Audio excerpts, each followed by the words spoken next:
Now then, where did we leave off in our Christmas journey? I am the Medicine Man. Like, share, and subscribe, and let's continue A Christmas Carol, courtesy of Laveau's Vault.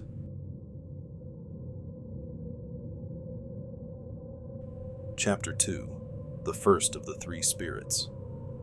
When Scrooge awoke, it was so dark that looking out of bed, he could scarcely distinguish the transparent window from the opaque walls of his chamber. He was endeavoring to pierce the darkness with his ferret eyes, when the chimes of a neighboring church struck the 4 quarters. So he listened for the hour. To his great astonishment, the heavy bell went on from 6 to 7, and from 7 to 8, and regularly up to 12, then stopped. 12. It was past 2 when he went to bed. The clock was wrong. An icicle must have got into the works. 12. He touched the spring of his repeater to correct this most preposterous clock. Its rapid little pulse beat 12, and stopped. "Why, it isn't possible," said Scrooge, "that I can have slept through a whole day and far into another night. It isn't possible that anything has happened to the sun, and this is 12 at noon." The idea being an alarming one, he scrambled out of bed and groped his way to the window. He was obliged to rub the frost off with the sleeve of his dressing gown before he could see anything, and could see very little then. All he could make out was that it was still very foggy and extremely cold, and that there was no noise of people running to and fro and making a great stir, as there unquestionably would have been if night had beaten off bright day and taken possession of the world. This was a great relief, because 3 days after sight of this first of exchange, pay to Mr. Ebenezer Scrooge, or his order, and so forth, would have become a mere United States' security if there were no days to count by. Scrooge went to bed again, and thought, and thought, and thought it over and over and over, and could make nothing of it. The more he thought, the more perplexed he was, and the more he endeavored not to think, the more he thought. Marley's ghost bothered him exceedingly. Every time he resolved within himself, after mature inquiry, that it was all a dream, his mind flew back again, like a strong spring released, to its first position, and presented the same problem to be worked all through. Was it a dream or not? Scrooge lay in this state until the chime had gone 3 quarters more, when he remembered, on a sudden, that the ghost had warned him of a visitation when the bell tolled one. He resolved to lie awake until the hour was past, and considering that he could no more go to sleep than go to heaven, this was perhaps the wisest resolution in his power. The quarter was so long that he was more than once convinced he must have sunk into a doze unconsciously and missed the clock. At length it broke upon his listening ear. "Ding dong!" "A quarter past," said Scrooge, counting. "Ding dong!" "Half past," said Scrooge. "Ding dong!" "A quarter to it," said Scrooge. "Ding dong!" "The hour itself," said Scrooge triumphantly, "and nothing else." He spoke before the hour bell sounded, which it now did with a deep, dull, hollow, melancholy one.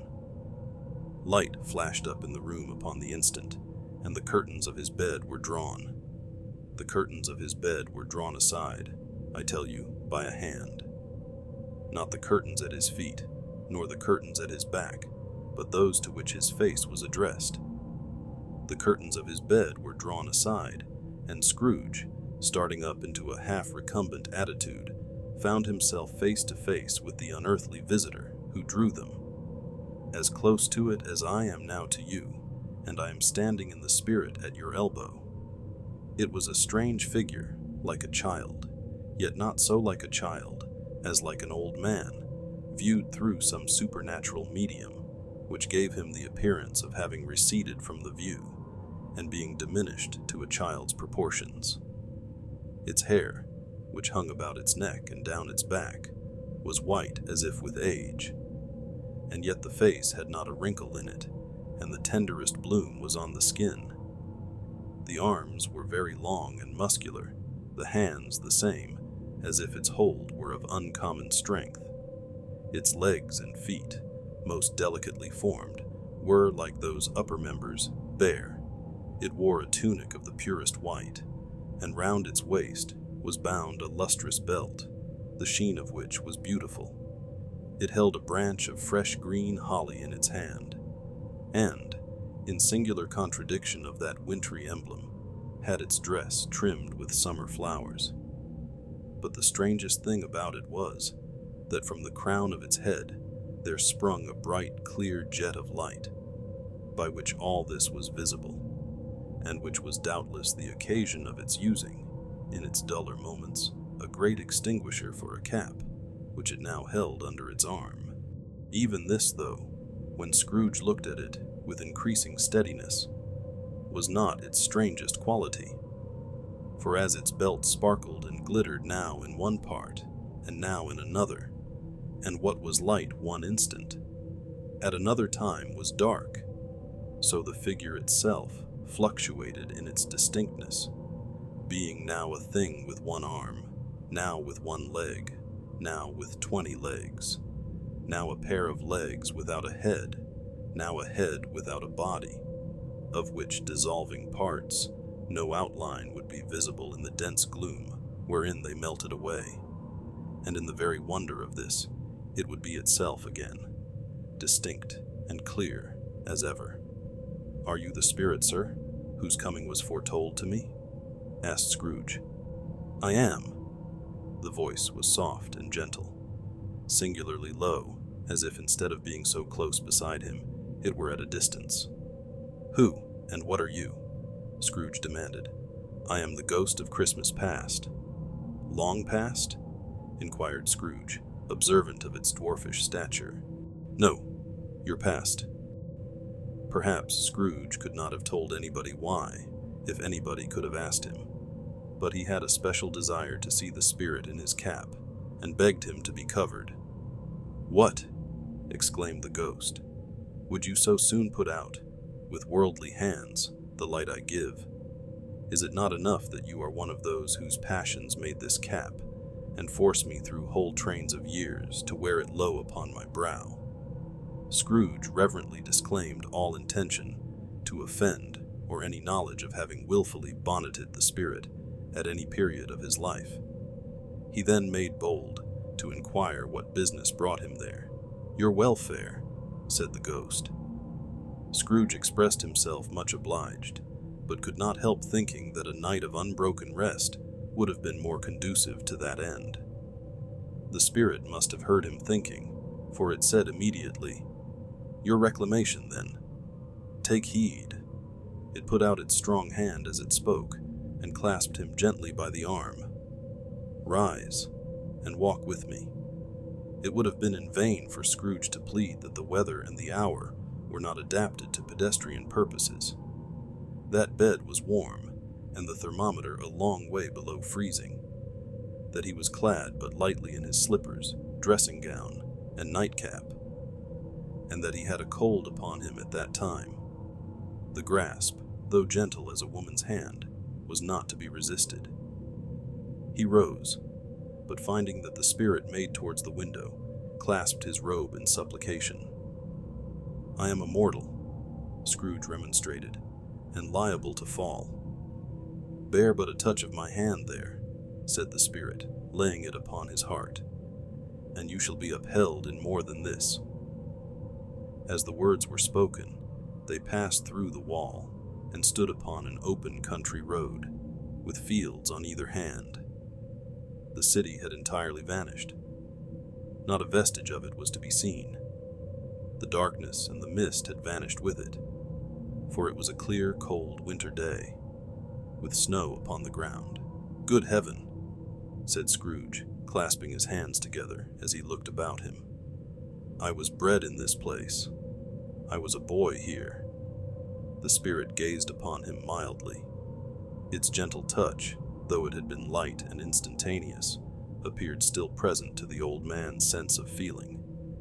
He was conscious of 1,000 odors floating in the air, each one connected with 1,000 thoughts, and hopes, and joys, and cares long, long forgotten. "Your lip is trembling," said the ghost. "And what is that upon your cheek?" Scrooge muttered, with an unusual catching in his voice, that it was a pimple, and begged the ghost to lead him where he would. "You recollect the way?" inquired the spirit. "Remember it?" cried Scrooge with fervor. "I could walk it blindfold." "Strange to have forgotten it for so many years," observed the ghost. "Let us go on." They walked along the road, Scrooge recognizing every gate and post and tree, until a little market town appeared in the distance, with its bridge, its church, and winding river. Some shaggy ponies now were seen trotting towards them, with boys upon their backs, who called to other boys in country gigs and carts, driven by farmers.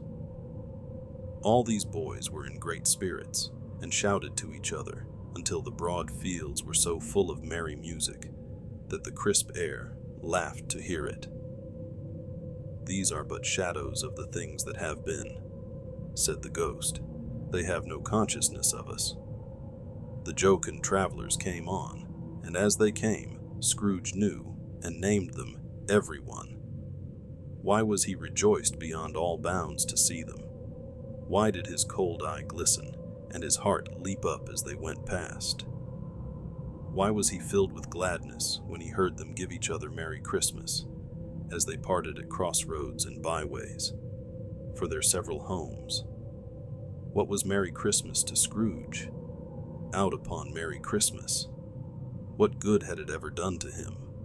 "The school is not quite deserted," said the ghost. "A solitary child, neglected by his friends, is left there still." Scrooge said he knew it, and he sobbed. They left the high road by a well-remembered lane, and soon approached a mansion of dull red brick, with a little weathercock-surmounted cupola on the roof and a bell hanging in it. It was a large house, but one of broken fortunes, for the spacious offices were little used. Their walls were damp and mossy, their windows broken, and their gates decayed. Fowls clucked and strutted in the stables, and the coach houses and sheds were overrun with grass. Nor was it more retentive of its ancient state within, for entering the dreary hall and glancing through the open doors of many rooms, they found them poorly furnished, cold, and vast. There was an earthy savor in the air, a chilly bareness in the place, which associated itself somehow with too much getting up by candlelight and not too much to eat.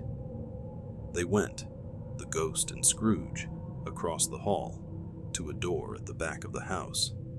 It opened before them and disclosed a long, bare, melancholy room, made barer still by lines of plain deal forms and desks.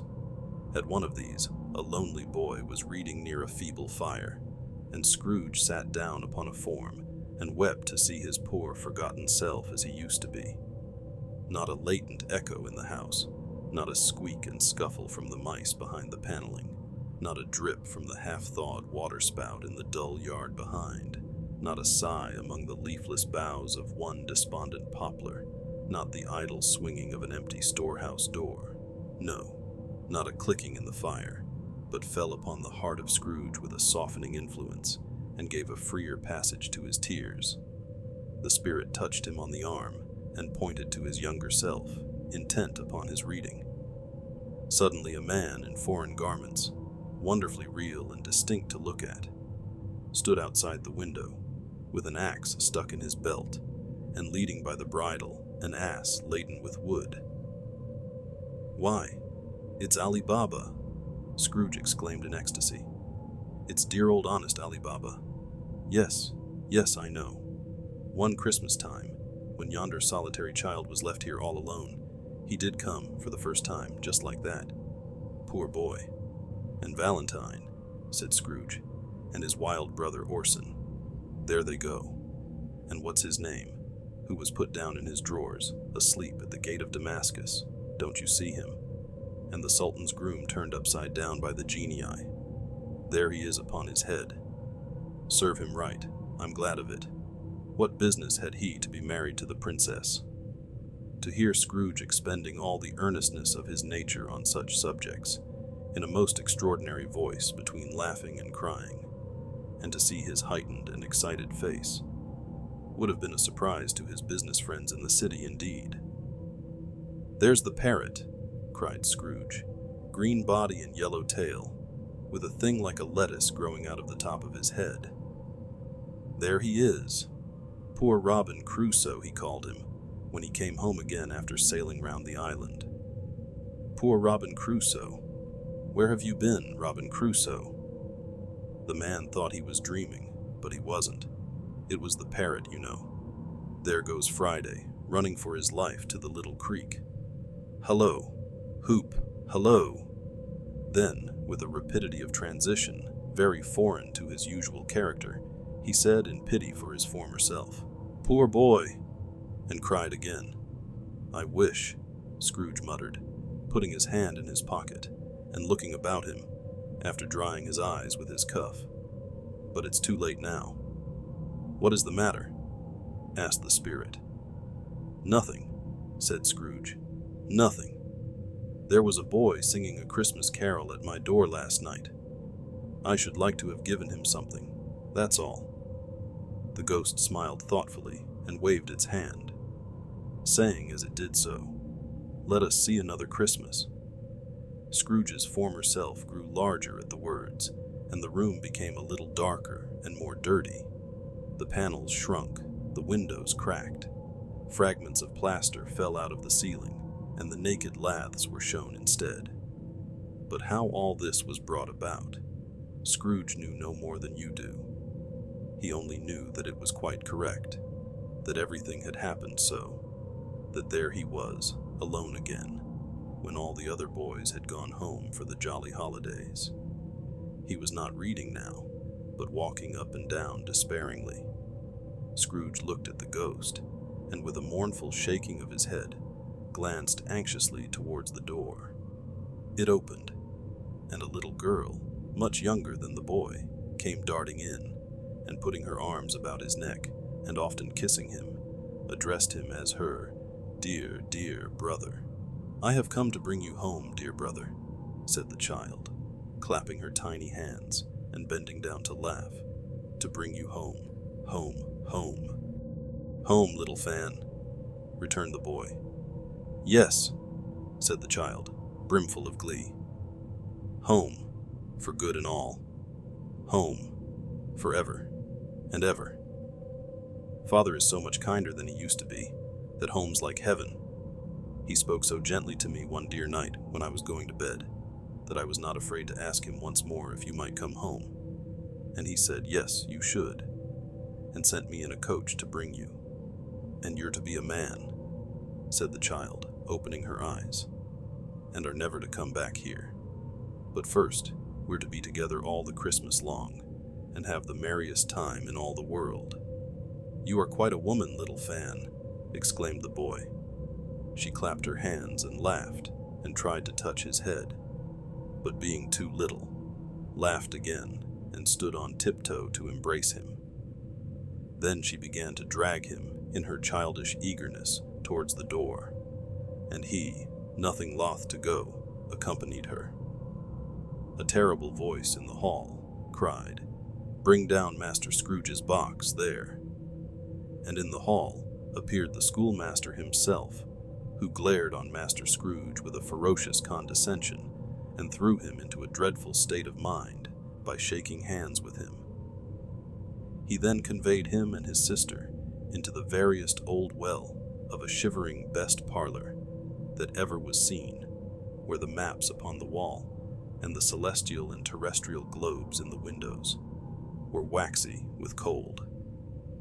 Here he produced a decanter of curiously light wine, and a block of curiously heavy cake, and administered installments of those dainties to the young people, at the same time sending out a meager servant to offer a glass of something to the postboy, who answered that he thanked the gentleman, but if it was the same tap as he had tasted before, he had rather not.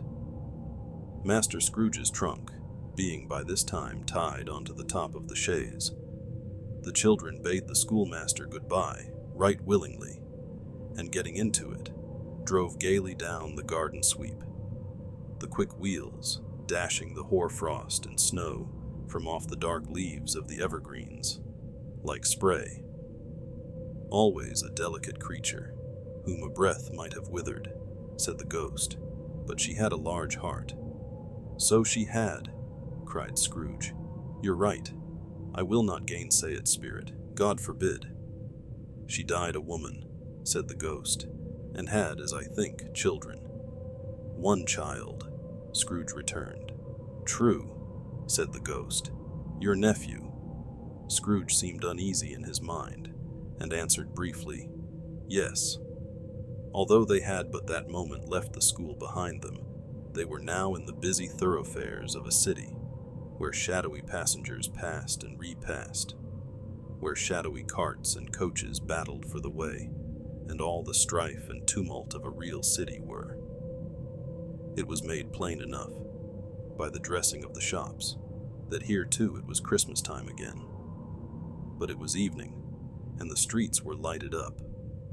The ghost stopped at a certain warehouse door, and asked Scrooge if he knew it. Know it, said Scrooge. Was I apprenticed here? They went in, at sight of an old gentleman in a Welsh wig, sitting behind such a high desk that if he had been 2 inches taller, he must have knocked his head against the ceiling. Scrooge cried in great excitement, Why, it's old Fezziwig! Bless his heart, it's Fezziwig alive again! Old Fezziwig laid down his pen and looked up at the clock, which pointed to the hour of 7. He rubbed his hands, adjusted his capacious waistcoat, laughed all over himself, from his shoes to his organ of benevolence, and called out in a comfortable, oily, rich, fat, jovial voice, Yo-ho there, Ebenezer, Dick! Scrooge's former self, now grown a young man, came briskly in, accompanied by his fellow prentice. Dick Wilkins, to be sure, said Scrooge to the ghost. Bless me, yes, there he is. He was very much attached to me, was Dick. Poor Dick, dear, dear. Yo-ho, my boys, said Fezziwig. No more work tonight. Christmas Eve, Dick. Christmas, Ebenezer. Let's have the shutters up, cried old Fezziwig, with a sharp clap of his hands, before a man can say Jack Robinson. You wouldn't believe how those two fellows went at it. They charged into the street with the shutters. 1, 2, 3. Had 'em up in their places. 4, 5, 6. Barred 'em and pinned 'em. 7, 8, 9. And came back before you could have got to 12, panting like racehorses. Hilly-ho! Cried old Fezziwig, skipping down from the high desk with wonderful agility. Clear away, my lads, and let's have lots of room here. Hilly-ho, Dick. Chirrup, Ebenezer. Clear away. There was nothing they wouldn't have cleared away, or couldn't have cleared away, with old Fezziwig looking on. It was done in a minute. Every movable was packed off, as if it were dismissed from public life for evermore. The floor was swept and watered, the lamps were trimmed, fuel was heaped upon the fire, and the warehouse was as snug and warm and dry and bright a ballroom as you would desire to see upon a winter's night. In came a fiddler with a music book, and went up to the lofty desk, and made an orchestra of it, and tuned like 50 stomach aches. In came Mrs. Fezziwig, one vast substantial smile. In came the 3 Miss Fezziwigs, beaming and lovable. In came the 6 young followers, whose hearts they broke. In came all the young men and women employed in the business. In came the housemaid, with her cousin, the baker. In came the cook, with her brother's particular friend, the milkman. In came the boy from over the way, who was suspected of not having board enough from his master, trying to hide himself behind the girl from next door, but one, who was proved to have had her ears pulled by her mistress. In they all came, one after another, some shyly, some boldly, some gracefully, some awkwardly, some pushing, some pulling. In they all came, anyhow and everyhow. Away they all went, 20 couple at once, hands half round and back again the other way, down the middle and up again, round and round in various stages of affectionate grouping. Old top couple always turning up in the wrong place. New top couple starting off again as soon as they got there. All top couples at last, and not a bottom one to help them. When this result was brought about, old Fezziwig, clapping his hands to stop the dance, cried out, "Well done!" And the fiddler plunged his hot face into a pot of porter, especially provided for that purpose. But scorning rest upon his reappearance, he instantly began again, though there were no dancers yet, as if the other fiddler had been carried home, exhausted, on a shutter, and he were a brand new man, resolved to beat him out of sight, or perish. There were more dances, and there were forfeits, and more dances, and there was cake, and there was negus, and there was a great piece of cold roast, and there was a great piece of cold boiled, and there were mince pies, and plenty of beer. But the great effect of the evening came after the roast and boiled, when the fiddler, an artful dog mind, the sort of man who knew his business better than you or I could have told it him, struck up Sir Roger de Coverley. Then old Fezziwig stood out to dance with Mrs. Fezziwig. Top couple, too, with a good stiff piece of work cut out for them. 3 or 4 and 20 pair of partners, people who were not to be trifled with, people who would dance and had no notion of walking. But if they had been twice as many, 4 times, old Fezziwig would have been a match for them, and so would Mrs. Fezziwig.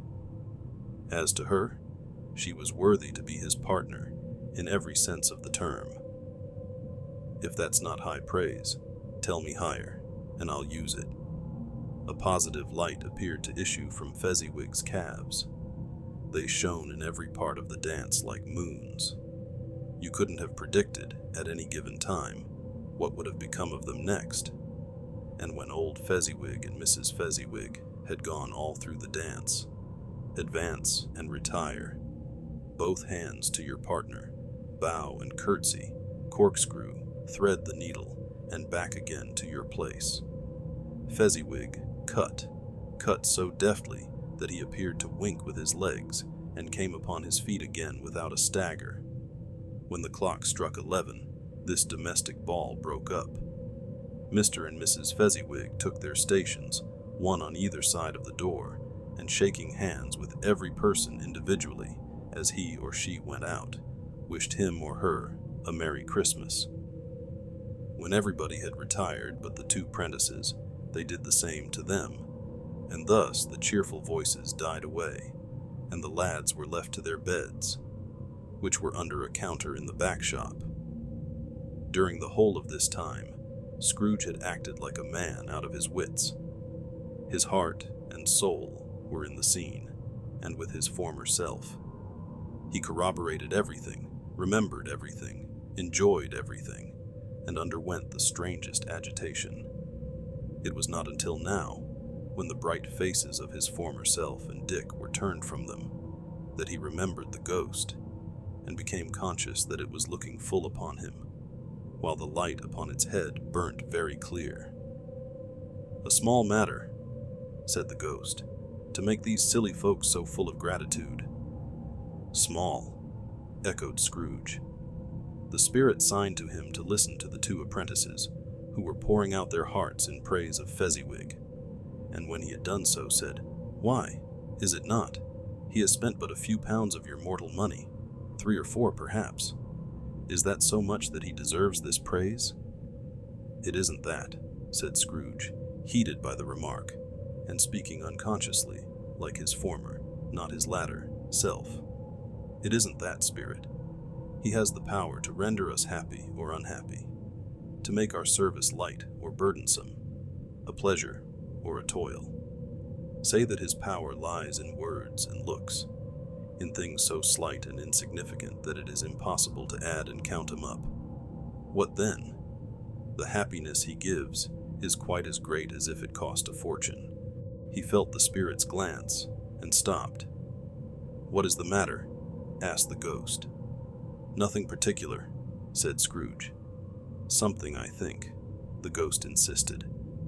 "No," said Scrooge. "No. I should like to be able to say a word or two to my clerk just now, that's all." His former self turned down the lamps as he gave utterance to the wish, and Scrooge and the ghost again stood side by side in the open air. "My time grows short," observed the spirit. "Quick." This was not addressed to Scrooge, or to anyone whom he could see, but it produced an immediate effect. For again Scrooge saw himself. He was older now, a man in the prime of life. His face had not the harsh and rigid lines of later years, but it had begun to wear the signs of care and avarice.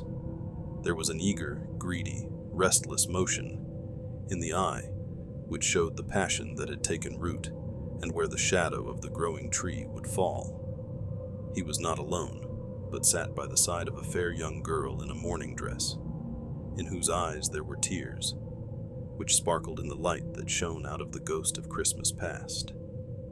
"It matters little," she said softly. "To you, very little. Another idol has displaced me, and if it can cheer and comfort you in time to come, as I would have tried to do, I have no just cause to grieve." "What idol has displaced you?" he rejoined. "A golden one. This is the even-handed dealing of the world," he said. "There is nothing on which it is so hard as poverty, and there is nothing it professes to condemn with such severity as the pursuit of wealth." "You fear the world too much," she answered gently. "All your other hopes have merged into the hope of being beyond the chance of its sordid reproach. I have seen your nobler aspirations fall off one by one, until the master passion, gain, engrosses you. Have I not?" "What then?" he retorted. "Even if I have grown so much wiser, what then? I am not changed towards you." She shook her head. "Am I? Our contract is an old one. It was made when we were both poor and content to be so, until, in good season, we could improve our worldly fortune by our patient industry. You are changed. When it was made, you were another man." "I was a boy," he said impatiently. "Your own feeling tells you that you were not what you are," she returned. "I am. That which promised happiness when we were one in heart is fraught with misery now that we are two. How often and how keenly I have thought of this, I will not say. It is enough that I have thought of it, and can release you. Have I ever sought release? In words, number never. In what then? In a changed nature, in an altered spirit, in another atmosphere of life, another hope as its great end, in everything that made my love of any worth or value in your sight. If this had never been between us," said the girl, looking mildly, but with steadiness, upon him, "tell me, would you seek me out and try to win me now?" "Ah, no." He seemed to yield to the justice of this supposition in spite of himself, but he said with a struggle, "You think not?" "I would gladly think otherwise if I could," she answered. "Heaven knows. When I have learned a truth like this, I know how strong and irresistible it must be. But if you were free today, tomorrow, yesterday, can even I believe that you would choose a dowerless girl? You who, in your very confidence with her, weigh everything by gain. Or, choosing her, if for a moment you were false enough to your one guiding principle to do so, do I not know that your repentance and regret would surely follow? I do, and I release you, with a full heart, for the love of him you once were." He was about to speak, but with her head turned from him, she resumed, "You may. The memory of what is past half makes me hope you will have pain in this. A very, very brief time, and you will dismiss the recollection of it gladly as an unprofitable dream, from which it happened well that you awoke. May you be happy in the life you have chosen." She left him, and they parted. "Spirit," said Scrooge, "show me no more. Conduct me home. Why do you delight to torture me?" "One shadow more," exclaimed the ghost. "No more," cried Scrooge. "No more. I don't wish to see it. Show me no more." But the relentless ghost pinioned him in both his arms and forced him to observe what happened next. They were in another scene and place. A room, not very large or handsome, but full of comfort. Near to the winter fire sat a beautiful young girl, so like that last that Scrooge believed it was the same, until he saw her, now a comely matron, sitting opposite her daughter. The noise in this room was perfectly tumultuous, for there were more children there than Scrooge in his agitated state of mind could count. And, unlike the celebrated herd in the poem, they were not 40 children conducting themselves like one, but every child was conducting itself like 40. The consequences were uproarious beyond belief, but no one seemed to care. On the contrary, the mother and daughter laughed heartily and enjoyed it very much, and the latter, soon beginning to mingle in the sports, got pillaged by the young brigands most ruthlessly. What would I not have given to be one of them? Though I never could have been so rude. No, no, I wouldn't for the wealth of all the world have crushed that braided hair and torn it down, and for the precious little shoe, I wouldn't have plucked it off, God bless my soul, to save my life. As to measuring her waist in sport, as they did, bold young brood, I couldn't have done it. I should have expected my arm to have grown rounded for a punishment, and never come straight again. And yet, I should have dearly liked, I own, to have touched her lips, to have questioned her, that she might have opened them, to have looked upon the lashes of her downcast eyes, and never raised a blush, to have let loose waves of hair, an inch of which would be a keepsake beyond price. In short, I should have liked, I do confess, to have had the lightest license of a child, and yet to have been man enough to know its value.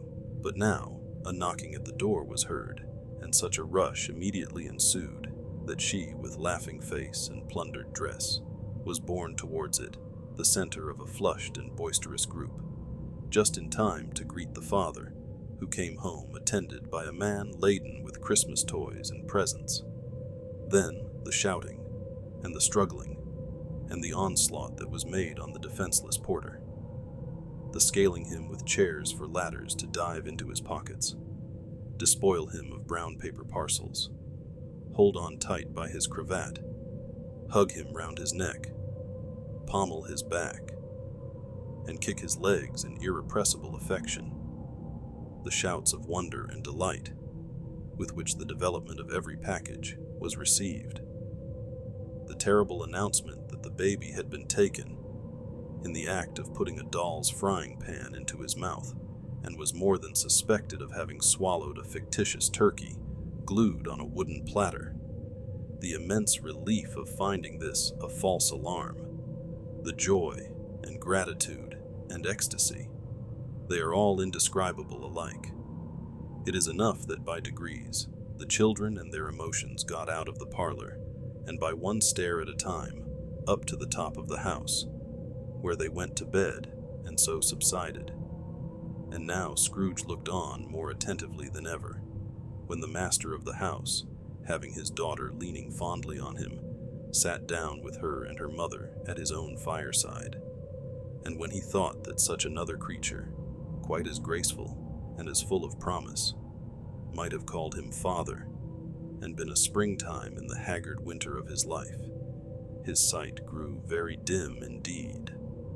"Belle," said the husband, turning to his wife with a smile, "I saw an old friend of yours this afternoon. Who was it? Guess. How can I? Tut, don't I know?" She added in the same breath, laughing as he laughed. "Mr. Scrooge." Mr. Scrooge it was. I passed his office window, and as it was not shut up and he had a candle inside, I could scarcely help seeing him. His partner lies upon the point of death, I hear, and there he sat alone. Quite alone in the world, I do believe. "Spirit," said Scrooge in a broken voice, "remove me from this place." "I told you these were shadows of the things that have been," said the ghost. "That they are what they are, do not blame me." "Remove me!" Scrooge exclaimed. "I cannot bear it." He turned upon the ghost, and seeing that it looked upon him with a face, in which in some strange way there were fragments of all the faces it had shown him, wrestled with it. "Leave me. Take me back.